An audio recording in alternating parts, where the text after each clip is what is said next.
This week we're going to talk about what it takes to be a winning trader. Are there secrets to it? Are there some insights I've learned in my 45 years of trading? You bet there are, and I'm going to share those with you in this report and also on next week's television report.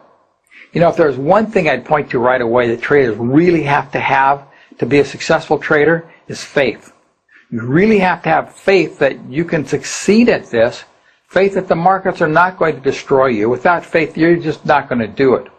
Now, you don't need 5 plasma TV screens. You don't need me or anybody else as a guru. You don't need another advisory service.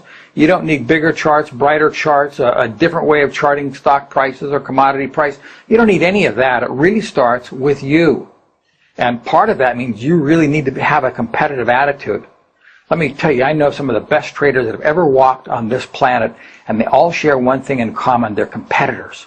And if you're not a competitor, you don't like competition, you shouldn't be trading. This is a competition where you're trying to beat somebody else and the market or beat yourself. You know, when a guy goes up in the finals of the NBA basketball tournament and he has a free throw shot to make, he's not shooting against the other team. Nobody's trying to block him. He's really competing against himself to make that basket. And that's the same way it is with trading. You're competing within yourself as well as other players in the marketplace. Certainly you need total acceptance because the market's going to give you some really bad times. You're going to have losing trades and winning trades. But you need to be able to accept and say, I can deal with that. If you can't accept these things, you'll really be frustrated as a trader because you don't have control of everything that goes on in the marketplace. But by the same token, you need total control.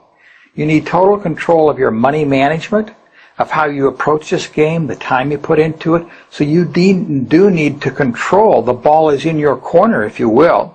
And you need to learn what you can control and then control those things. You certainly have to love this and have a great sense of devotion to it. You know, the really great traders breathe this, eat this, sleep this, love this. We're really devoted to the markets. It's almost all that we do. And if you can't raise yourself up to some form of that devotion, you probably shouldn't be trading, or at least certainly not short-term trading. You also need to be selective in your trades. You know, the true test of a man or a woman's character is the temptations they resisted. That really tells your character. And that really tells good traders from bad traders, because the market is going to tempt you every single day with trades. And you have to learn to refrain from those temptations, to resist them. You do that, and you're going to immediately become a much more successful trader, a lot more successful. You know, you don't need all of the other things. You don't need the 15 feeds and the television set on and all that, because really it starts within you.